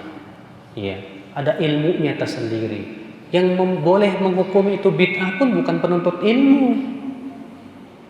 Iya, dalam kitab Ilmu Ushulul Bidah disebutkan orang yang boleh memvonis sesuatu itu bid'ah atau bukan harus memenuhi 2 syarat. Orang yang boleh berbicara ini bid'ah atau bukan harus memenuhi 2 syarat. Syarat yang pertama an yakuna aliman bisunnati Rasulullah SAW. Dia betul-betul luas keilmuannya tentang sunnah Rasulullah SAW. Ya. Kenapa? Karena ketika seseorang tidak luas ilmunya, dia menyangka ini nggak ada di zaman Nabi, padahal ada. Saya berikan contoh di zaman sahabat. Ya. Waktu itu Abu Sa'id Al-Khudri atau Sa'ad bin Abi Waqqas meninggal dunia. Abu Sa'id Al-Khudri atau siapa saya lupa namanya. Lalu kemudian istri-istri Nabi di antaranya Aisyah minta supaya jenazahnya dimasukkan ke masjid supaya mereka bisa mensolati. Apa yang terjadi? Sebagian sahabat mengingkari dan bahkan mengatakan itu bid'ah. Apa kata Aisyah? Cepat sekali mereka mengatakan mengingkari. Padahal dahulu di zaman Nabi SAW dahulu, ya, 2 anak bayda disolatkan oleh Nabi di dalam masjid. Karena kan di zaman Nabi itu memang Pak, kebanyakan sholat jenazah itu di luar masjid, bukan di dalam masjid. Jarang sekali Nabi mensolatkan jenazah itu di dalam masjid. Karena disebutkan dalam riwayat itu, ya, di samping kanan masjid itu ada sebuah tempat khusus untuk mensolatkan jenazah. Nah, sebagian sahabat ada yang mengingkari, loh kok jenazah dimasukin ke masjid, bid'ah itu. Rupanya Aisyah mengatakan tergesa-gesa sekali orang itu mengatakan itu bid'ah. Padahal dahulu Nabi juga pernah melakukan. Nah, kan terkadang ya akhi, karena kurang pengetahuan tentang sunnah Rasul SAW, dengan sangat cepat mudah dia mengatakan, oh ini bid'ah. Padahal ada dasarnya bisa jadi. Ya, makanya ini syarat yang pertama harus dipenuhi itu. Dia betul-betul berilmu tentang sunnah Rasul, luas keilmuannya. Yang kedua, yang boleh memvonis sesuatu bidah atau bukan itu apa? Siapa dia? An yakuna mulimman bi ilmi usulil bidah. Betul-betul dalam keilmuannya tentang kaidah-kaidah memvonis bidah. ilmu usulul bidah. Karena kan itu ada kaidah-kaidahnya. Betul-betul. Terkadang para ulama itu Pak, ketika beliau mengatakan tidak ada tuntunannya dari Rasulullah dan para sahabat, tapi untuk menghukuminya bid'ah berat. Syekh Utsaimin rahimahullah pernah ditanya tentang masalah kalau tidak salah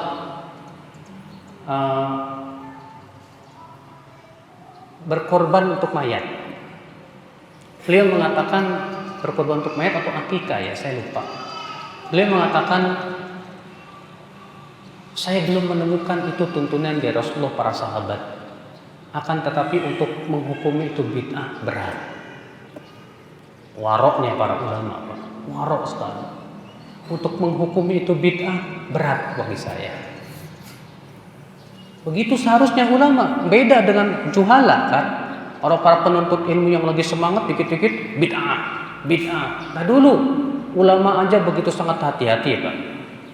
Ya, dalam memvonis apa? Bid'ah. Syekh Masyhur pernah bercerita waktu beliau sedang membahas tentang permasalahan hukum melakukan jamaah kedua dalam satu masjid yang ada imam rawatibnya. Beliau membahas sebuah pembahasan yang bagus banget, Pak. Di mana hasilnya mengatakan bahwa jamaah kedua itu tidak boleh. Kemudian beliau merujuk gurunya Syekh Masyhur itu Syekh Albani rahimahullah. Syekh, kenapa engkau hanya mengatakan makruh?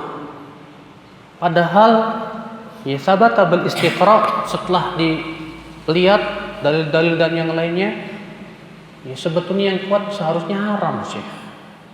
Kenapa Anda tidak katakan haram tapi makruh saja? Apa kata Syekh Albani? Laisa li salafun fi hada. Saya enggak punya ulama yang mendahului saya. Jadi saya enggak berani. Tuh, Masya Allah. Ya. Waroknya ulama begitu, Pak. Kehati-hatiannya ulama. Ya. Ketika mereka melihat di zaman dahulu, kok enggak ada ulama yang mengatakan itu bid'ah. Padahal permasalahan itu ada di zaman mereka. Tapi kok para ulama enggak ada yang menghukum itu bid'ah. Beliau enggak berani. Kita juga harus begitu, Pak. Ya. Kita harus betul-betul menjadi orang yang warok, hati-hati dalam masalah ini. Tapi juga jangan terlalu mudah memvonis. Semuanya ada aturan-aturannya. Ya. Nah inilah ya akhwat Islam azakumullah wa iyyakum. Semoga yang saya sampaikan pada pagi hari ini bermanfaat. Barangkali kita buka tanya jawab. Yang tidur jangan lupa baca doa. Doa bangun tidur.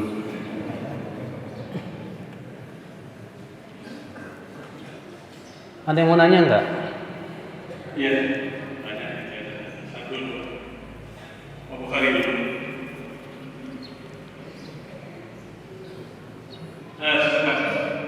Ketika kajian yang terakhir, insyaallah kita sarapan sama-sama. Ya.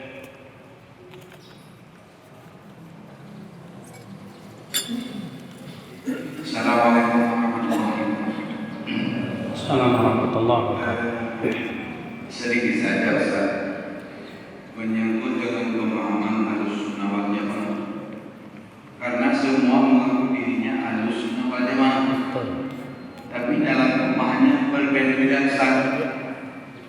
Ada macam-macam, ada yang berteriak-teriak pada saat berdoa, ada yang sir sama sekali, ada macam-macam Ustaz. Tapi semua mengaku Ahlussunnah wal Jamaah. Itu mungkin yang pertama Ustaz. Satu lagi sedikit lagi Ustaz, menyangkut dengan antara hubungan barangkali fungsi antara tauhid, fikih dan tasawuf Ustaz. Mungkin tasawuf ini memoles fikih atau memoles tauhid Ustaz. Terima kasih. Assalamualaikum warahmatullahi wabarakatuh. Yang pertama, katanya semua golongan mengaku Ahlussunnah. Betul. Karena Ahlussunnah itu nama rebutan. Dia memperebutkan nama Ahlussunnah wal Jamaah. Yang ini mengatakan saya Ahlussunnah, yang satu mengatakan saya Ahlussunnah, yang ini mengatakan saya Ahlussunnah. Semua mengaku Ahlussunnah. Tapi ingatkan Pak, Para ulama di zaman dahulu sudah menulis kitab-kitab tentang keyakinan Ahlussunnah wal Jamaah. Sudah saya sebutkan tadi sebagian kitabnya. Al-Imam Al-Lalikai menulis kitab Syarah I'tiqad Ahlussunnah wal murid Imam Syafi'i yang bernama Al-Imam Al-Muzani. Beliau punya kitab namanya Syarhus Sunnah. Ya. Imam Ahmad menulis kitab Aslus Sunnah. Yang sezaman dengan Imam Ahmad, ya, atau muridnya Imam Ahmad yang bernama Abu Zur'ah Ar-Razi dan Abu Hatim Ar-Razi juga menulis kitab tentang keyakinan dan akidah yang berjudul I'tiqadu A'immatil Absar. Ya. Keyakinan para ulama di negeri-negeri seluruhnya. Demikian pula Al-Imam Ibnu Battah menulis kitab As-Sunnah. Imam Al-Ajuri menulis kitab Asy-Syariah. Itu rata-rata mereka hidup pada abad ketiga Hijriah, Pak. Sudah menulis tentang keyakinan Ahlussunnah wal Imam Syafi'i Ahlussunnah tidak, Pak? Ahlussunnah. Imam Syafi'i Ahlussunnah. Imam Ahmad Ahlussunnah tidak? Ahlussunnah. Imam Malik Ahlussunnah. Imam Abu Hanifah secara umum Ahlussunnah wal Jamaah. Ya. Mereka Ahlussunnah dan mereka sudah menyebutkan tentang keyakinan Ahlussunnah. Imam Abu Hanifah, beliau punya buku yang berbicara tentang akidah namanya Al-Fiqhul Akbar. Al-Fiqhul Akbar. Dan perlu ketahui, keyakinan imam yang 4 ini tidak ada bedanya. Kecuali Abu Hanifah dalam masalah iman saja, itu saja.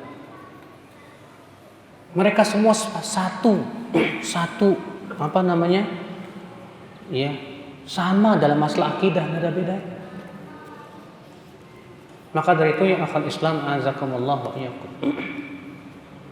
Ketika para ulama itu sudah menulis tentang akidah Ahlussunnah wal Jamaah, nah yang kewajiban kita adalah pelajari dong.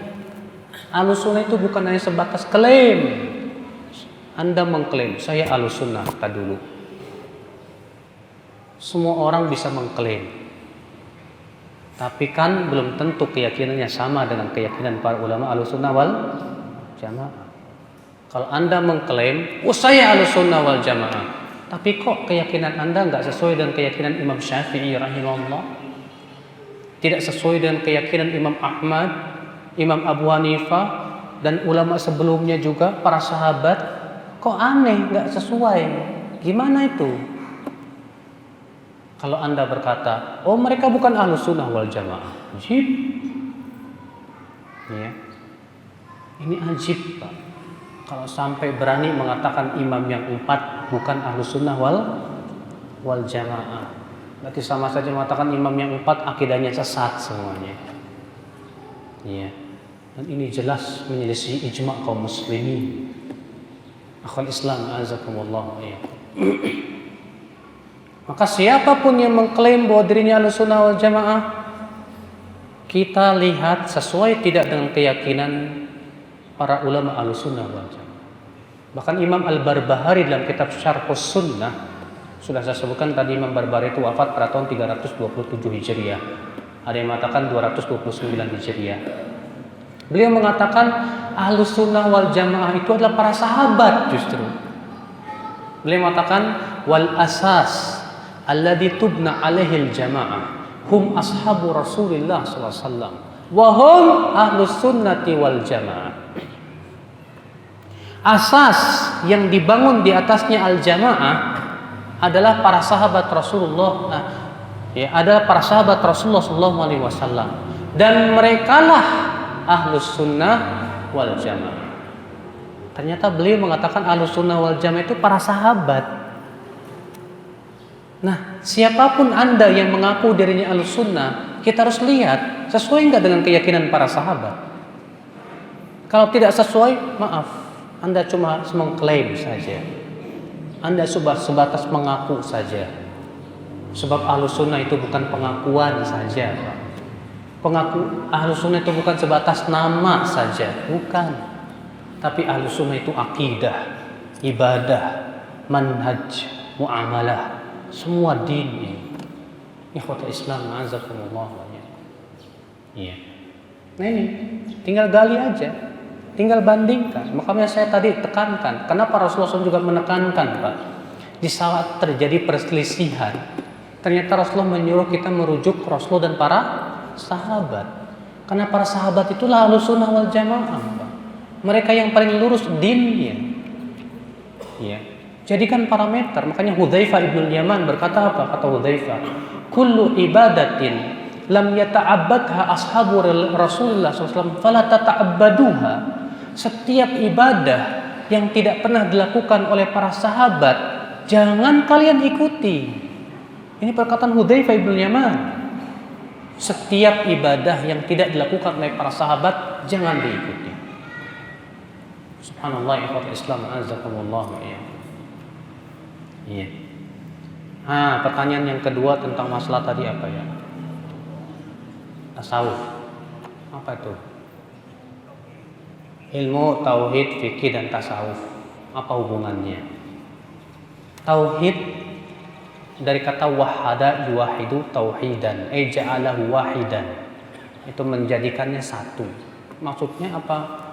Ilmu tentang pengesaan Allah, bahwa Allah satu-satunya zat yang berhak disembah. Nah, kemudian menjadi sebuah ilmu tersendiri di zaman sekarang. Iya, menjadi ilmu tentang mengenal Allah, hak-hak Allah, tentang makna la ilaha illallah Muhammadur Rasulullah. Itu disebut dengan ilmu tauhid. Iya. Fikih, ketahuilah Pak, makna fikih di zaman dahulu ya, dengan fikih di zaman sekarang mengalami penyempitan. Di zaman dahulu fikih itu lebih luas daripada makna zaman sekarang. Di zaman dahulu fikih itu masuk padanya akidah, ibadah, semuanya, din. Di zaman sekarang fikih itu lebih sempit maknanya kepada permasalahan-permasalahan yang sifatnya hukum-hukum Islam. Sehingga kan dibedakan antara akidah, fikih, muamalah, akhlak dan yang lainnya. Fikih itu kalau kita lihat kitab-kitab fikih, bahasannya apa Pak? Dari sholat, zakat, puasa, haji, jual beli, nikah, talak. Sehingga fikih itu di zaman sekarang tuh menjadi lebih sempit maknanya. Hanya sebatas berbicara tentang masalah hukum-hukum Islam. Sementara di zaman salafus saleh fikih itu luas. Sudah saya sebutkan tadi, Abu Hanifah menulis kitab tentang akidah diberi nama Al-Fiqhul Akbar, fikih besar. Ternyata Abu Hanifah menamai kitab akidahnya fikih. Iya. Nah ini Pak. Jadi kalau Bapak bertanya kepada saya tentang fikih, saya mau tanya sama Bapak. Bapak maunya pemahaman orang dulu atau pemahaman orang sekarang? Kalau orang sekarang yaitu pembicaraan masalah hukum-hukum Islam. Iya. Tasawuf. Di zaman sekarang makna tasawuf itu blur. Blurnya apa? Orang banyak mengidentikan tasawuf dengan zuhud. Zuhud dalam kehidupan dunia disebut tasawuf. Padahal dua nama yang berbeda. Zuhud itu lafadz syar'i. Lafadz syar'i jelas ada dalam Al-Quran dan hadis Nabi SAW. Tapi tasawuf itu sebuah lafadz yang muncul di akhir abad ketiga. Dari kata tasawuf, dari suf. Itu munculnya suatu kelompok yang mereka lebih mengutamakan memakai baju wol, suf. Suf itu artinya kain wol. Dan mereka punya keyakinan bahwa kain wol itu lebih utama daripada kain yang lain. Yang kemudian disebut oleh para ulama dengan tasawuf. Yang kemudian tasawuf itu tadinya Pak hanya berurusan masalah dalam kehidupan dunia. Jadi dia meninggalkan dunia. Pokoknya dia tidak mau dunia. karena kecewa dengan raja-raja yang ada, melihat fenomena orang tertipu dengan dunia, yang kemudian berubah, terpengaruh oleh ilmu-ilmu filsafat, kemudian terpengaruh lagi dengan berbagai macam pemikiran-pemikiran, akhirnya menjadi pemikiran tersendiri, yang kemudian tasawuf ini berpecah-pecah lagi menjadi tarikat-tarikat.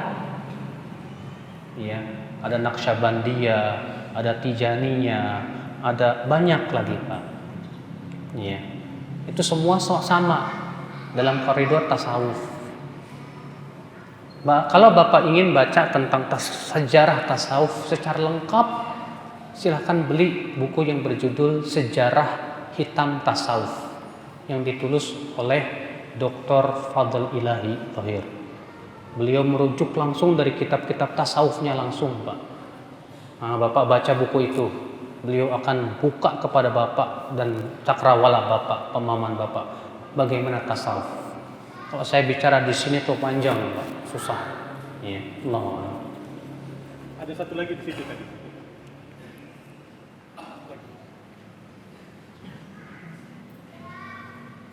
Assalamualaikum warahmatullahi wabarakatuh. Assalamualaikum warahmatullahi wabarakatuh.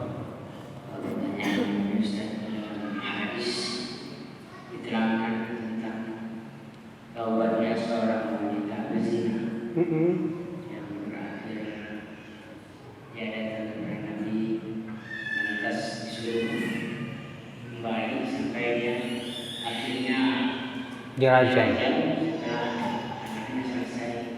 Betul. Pertanyaannya apa, Pak? Yang menjadi pertanyaan kami, laki-lakinya apakah ada sedikit atau ada cerita-cerita tentang laki-laki yang berbuat terhadap perbuatan. Sekian, Assalamualaikum warahmatullahi wabarakatuh. Pertanyaannya, Pak, ada wanita yang mengaku kepada Nabi bahwa dia sudah berzina, yang kemudian Nabi menyuruh dia supaya setelah melahirkan baru datang lagi.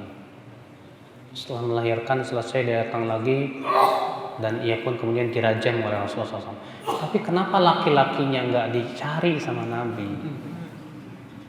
Inilah indahnya hukum Islam. Para ulama mengatakan hukuman rajam, hukuman had, kisos ditegakkan itu ketika permasalahannya sudah sampai ke qadhi. Kalau tidak sampai, maka tidak diberikan hukuman apa-apa. Ya.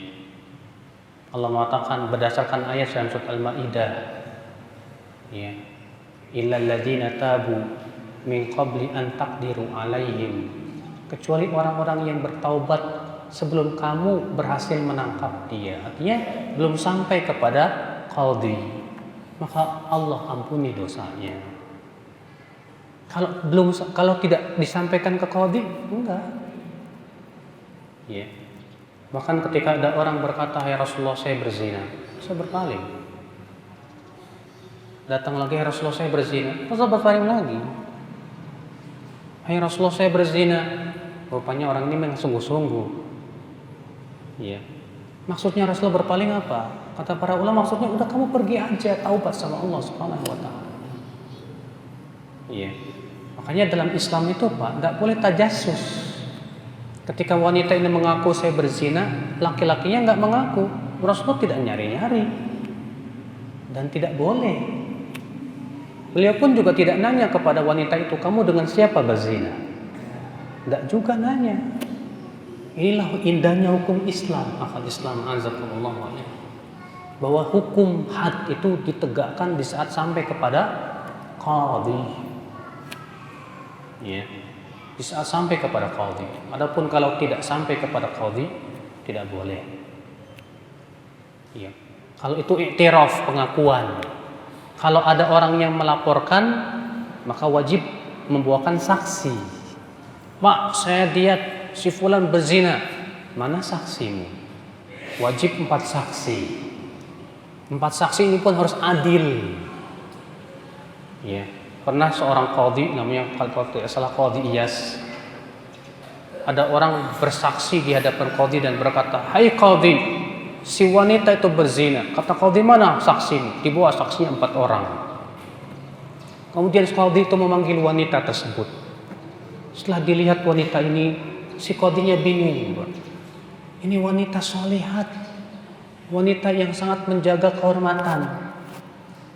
Tapi kenapa kok dituduh berzina? Bingung. Sudah begitu yang menuduhnya bawa saksi 4 orang lagi. Akhirnya Qadhi Iyas menyuruh, tolong masukkan 4 orang ini ke kamar yang berbeda. Dimasukkan di kamar yang berbeda. Setiap kamar dijaga oleh Al-Gojo. Masuk ke kamar yang pertama. Kamu melihat dia berzina di hari apa dan saat kapan? Oh, di hari ini jam segini. Yang kedua, persaksiannya beda, harinya beda lagi. Yang ketiga, yang keempat beda semua. Al-Qadhi Iyas pun paham, oh ini konspirasi. Akhirnya 4-4-nya sama penuduhnya ditangkap, dicambuk. Walaupun dia bawa saksi, tapi ketika ada sesuatu yang meragukan, tidak boleh langsung dihukumi. Karena kaidah usul fikih mengatakan al-hudud tudra'u bisyubuhat. Pelaksanaan hukum had bisa jatuh dan tidak jadi karena adanya keraguan. Makanya Pak, dalam menegakkan hukum syariat hendaknya betul-betul seorang qadhi yang alim tentang kaidah-kaidah usul fikih dan ilmu qadha. Dalam Islam itu ada namanya ilmu qadha, ilmu menjadi qadhi. Jadi nggak sembarangan, Pak, harus betul-betul. Dan saya dengar alhamdulillah di Aceh ini ya berusaha menegakkan syariat, alhamdulillah. Mudah-mudahan dijaga terus. Tapi betul-betul qadhinya itu seorang yang alim, faham ilmu qadha dan faham betul-betul. Sehingga pada waktu sesuai dengan tuntunan Rasulullah SAW. Ikhwan Islam azakumullah wa iyyakum. Nah itu Pak, paham Pak? Alhamdulillah. Ustaz, bagaimana jika seseorang sudah berjalan di atas sunnah, tetapi dalam sunnah itu sendiri terdapat perpecahan, saling tahdzir mentahdzir?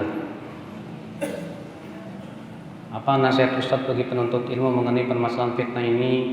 Bahkan sebagian penuntut ilmu sampai futur dan masalah ini. Memang Pak, tahdzir mentahdzir itu sudah ada di zaman dulu juga. Imam Bukhari dituduh jahmi dan ditahdzir habis sama Muhammad bin Yahya ad-Dhuhli. Sampai akhirnya beliau diusir dari Nisapur, diusir lagi dari Bukhara. Ya. Tapi Imam Muslim tahu kalau gurunya tidak salah. Maka Imam Muslim membela. Yang paling kuat membela Imam Bukhari, Imam Muslim bin Hajjaj. Sehingga kemanapun Imam Bukhari pergi diikuti oleh Imam Muslim. Makanya sampai sekarang Bukhari dan Muslim selalu ngikut Sahih Bukhari dan Muslim, subhanallah.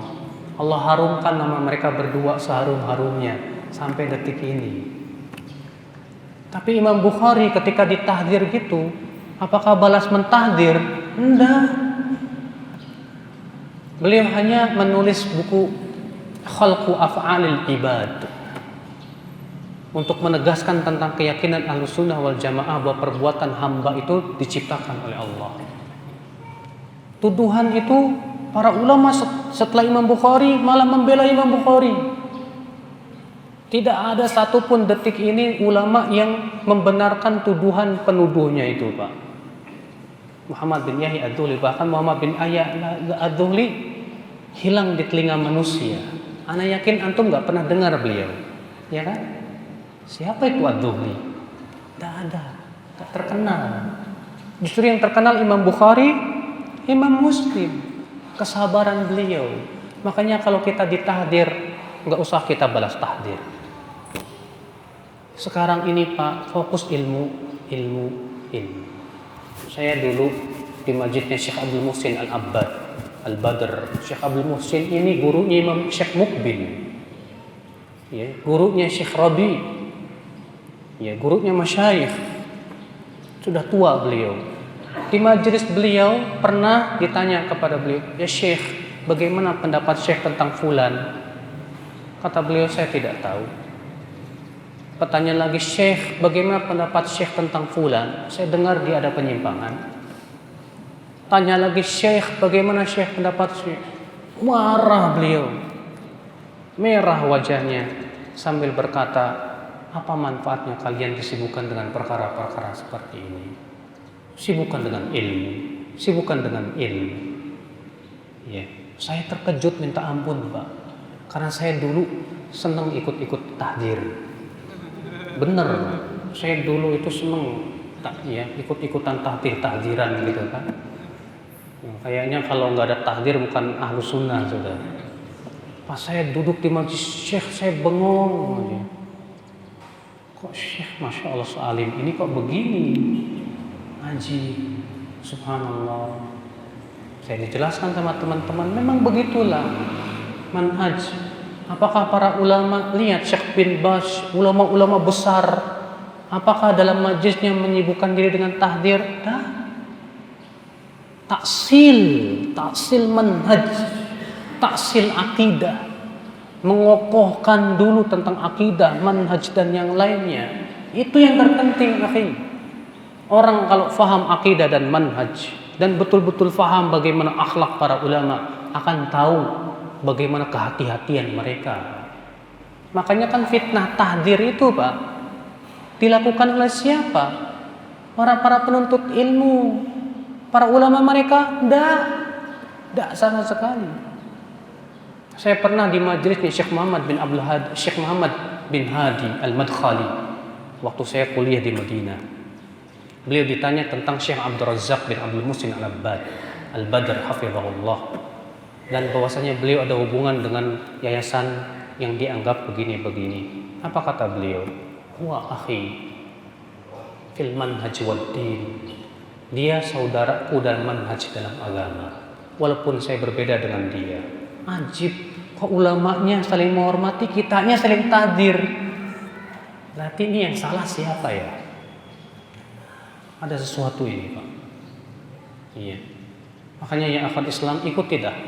Duduk di majlis para ulama yang Masya Allah keilmuannya luar biasa. Mereka jauh lebih berhati-hati dalam memvonis manusia daripada kita-kita yang terkadang Masya Allah menganggap bahwa itu sebagai sebuah manhaj yang tidak boleh disalahi. Perlu Anda ketahui, memvonis orang itu tidak ada nas dalilnya Al-Quran dan hadis Nabi SAW. Memvonis seseorang itu sebatas bukti yang sampai ke telinganya, tergantung buktinya benar atau tidak. Maka dalam masalah memvonis, kalau kita menyelisihi, silahkan, nggak masalah. Anda memvonis dia sesat, saya belum bisa memvonis dia sesat, karena telah sampai kepada saya begini, buktinya begini. Itu terjadi zaman dahulu, terjadi hatta di zaman Imam Ahmad, Imam Bukhari dan yang lainnya. Yang satu memvonis si fulan, ya qadari, yang satu mengatakan enggak. Itu biasa di zaman dahulu, saling menyelisih. Tapi sekarang di zaman sekarang, Pak, kalau gurunya tahdir, muridnya wajib tahdir. Kalau muridnya nggak ditahdir sama gurunya. Sehingga apa yang jadi masalah? Si murid mentahdir karena takut ditahdir, bukan karena takut kepada Allah Subhanahu wa taala. La haula wala quwata illa billah. Itu yang saya rasakan dulu soalnya, Pak. Saya soalnya udah merasakan betul itu manhaj kayak gituan. Ngawur, saya katakan ngawur, wallah. Iya.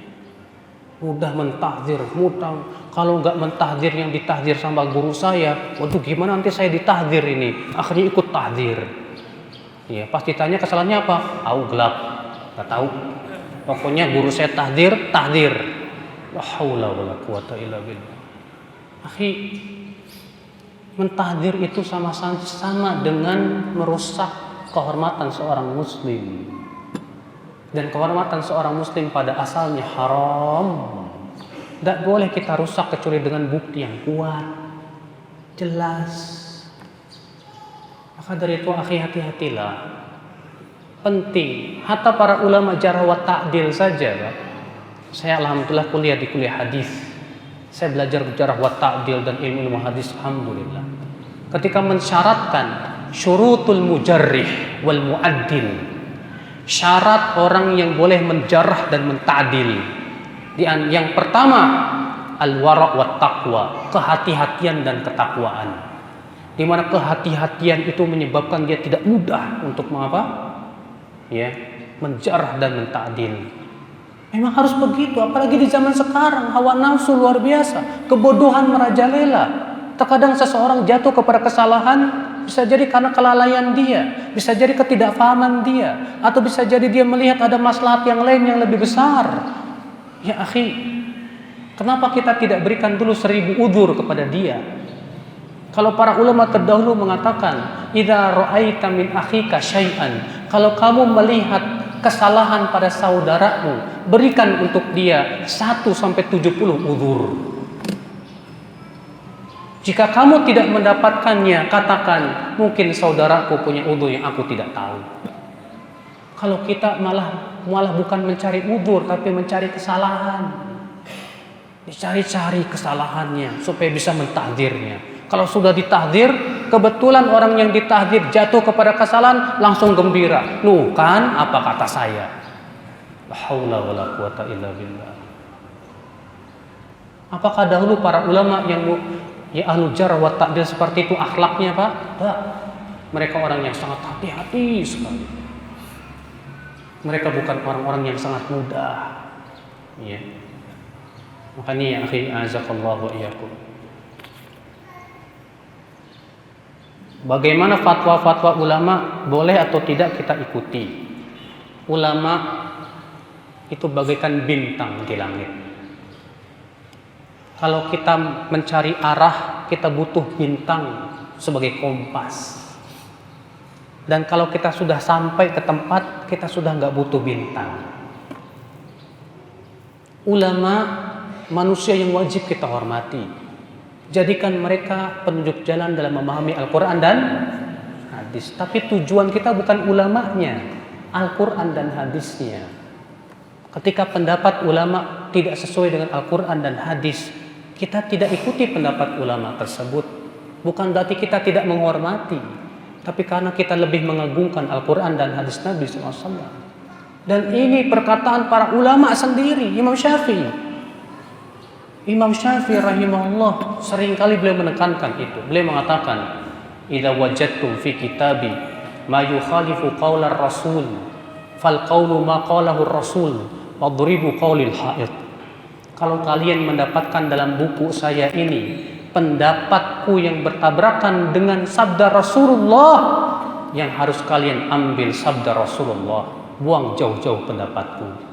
Dalam riwayat yang lain, la tuqalliduni, jangan kalian taklid kepadaku. Imam Syafi'i beliau juga berkata, ajma'al muslimun ala annahum man istabanat law sunnatu Rasulillah lam yakun an yada'a li qawli ahadin. Kaum muslimin semua sepakat kaum muslimin, kata beliau, bahwa siapa saja yang telah jelas kepada dia hadis Rasul, sunnah Rasul, tidak boleh ia tinggalkan hadis atau sunnah tersebut hanya karena mengikuti pendapat seseorang. Tidak boleh. Imam Baihaqi meriwayatkan dengan sanadnya kepada Ibn Asad. Ibn Asad bertanya kepada Imam Syafi'i, wahai Syafi'i, bagaimana pendapatmu tentang hadis bahwa kaum mukminin akan melihat Allah di surga? Apa kata Imam Syafi'i? Ya Ibn Asad, iqdi ilayhi haitu aw mittu anna kull hadithin sahha fa inni aqulu bih wa illam yablugni. Hai Ibn Asad, nisbatkan kepada saya bahwa setiap hadis yang telah sahih itulah pendapatku, walaupun belum sampai kepadaku itu hadis. Masya Allah, Imam Syafi'i luar biasa, Pak. Makanya beliau disebut dengan Nasirul Hadis di zamannya, pembela hadis Nabi Sallallahu Alaihi Wasallam. Begitu harusnya. Naam, kita hormati ulama, hormati, cintai ulama, cintai. Tapi ingat, ulama itu bukan nabi yang pasti benar, bukan. Yang menjadi tujuan kita Nabi Sallallahu Alaihi Wasallam. Ulama itu sebagai apa? Wasilah untuk memahami. Nah, kalau ternyata ulama ini bertabrakan dengan dalil, maka kita ambil dalil. Bukan berarti kita tidak menghormati ulama. Anda tahu siapa guru Imam Syafi'i?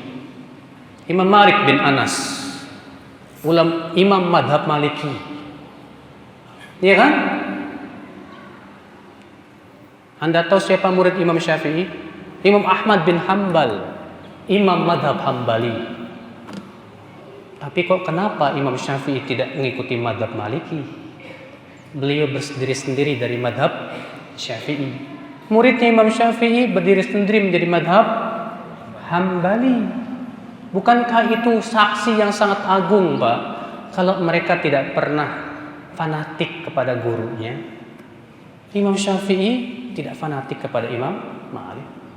Kalau ada orang berkata, kamu wajib memegang satu madhab saja, nggak boleh banyak-banyak. Harus satu madhab, nggak boleh banyak-banyak. Kenapa Imam Syafi'i waktu hidupnya tidak berpegang kepada salah satu saja? Di zaman Imam Syafi'i waktu hidup ada berapa madhab? 2, Maliki dan Hanafi. Kenapa Imam Syafi'i nggak pegang salah satunya? Tapi beliau berijtihad sendiri sehingga berdiri sendiri madhab Syafi'i. Kenapa Imam Ahmad bin Hambal tidak ikut salah satu dari 3 madhab saja? Akhi azakallah, ya. Orang yang mengatakan wajib memilih satu madhab, sama saja dia mengatakan bahwa kebenaran ada semua pada madhab tersebut. Kita tanyakan, menurut Anda semua kebenaran ada pada madhab Anda saja? Ya tidak sih. Baik, kalau begitu berarti bisa jadi kebenaran ada pada madhab ini, ada pada madhab ini, ada pada madhab ini. Baik, yang kita ikuti kebenaran bukan jayid. Yang kita ikuti kebenaran yang sesuai dengan dalil Al-Quran dan hadis Nabi Sallallahu Alaihi Wasallam. Pak, kalau kita wajib mengikuti satu madhab, percuma kita belajar usul fikih. Dalam ilmu usul fikih ada namanya tata cara tarjih. Tata cara tarjih itu sampai 50 cara lebih. Untuk apa mentarjih di saat terjadi perselisihan para ulama? Mana yang paling kuat dalil-dalil mereka? Kenapa sih Pak di Indonesia muncul fanatik madhab? Karena saya katakan pesantren-pesantren di Indonesia rata-rata itu belum sampai kepada derajat belajar pembandingan madhab. Belum. Paling tinggi pesantren-pesantren di Indonesia kitab apa? Fathul Mu'in, Syarah I'anatul Talibin. Fathul Qarib itu masih dalam satu madhab. Masih dalam satu madhab. Belum sampai kepada kitab perbandingan madhab. Ya. Al-Majmu' Syarah Muhadzab yang ditulis oleh Imam Nawawi rahimahullah itu dalam perbandingan madhab. Al-Mughni dalam perbandingan madhab. Sehingga ketika belum sampai kepada perbandingan madhab, hanya terbatas pada satu kitab madhab satu saja, akhirnya keluar jebolan-jebolan yang taunya cuma satu madhab. Akhirnya dia menganggap bahwa madhab ini yang harus diikuti, tidak boleh yang lain, tidak boleh banyak-banyak ikut madhab.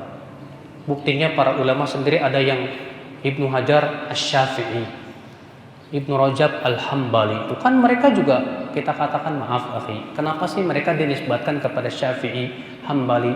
Ini harus ditelusuri, kenapa sebabnya? Ibnu Qayyim dalam kitab I'lamul Muwaqqi'in menyebutkan kenapa kok Ibnu Hajar dikatakan Asy-Syafi'i, Ibnu Rajab Al-Hambali, Ibnu Abdul Bar Al-Maliki, At-Tahawi Al-Hanafi. Karena mereka lebih banyak merojihkan pokok-pokok madhab tersebut. Bukan berarti mereka mengikatkan diri kepada madhab tidak keluar. Imam Nawawi, betul beliau mengatakan Syafi'i, tapi baca dong dalam kitab-kitab beliau.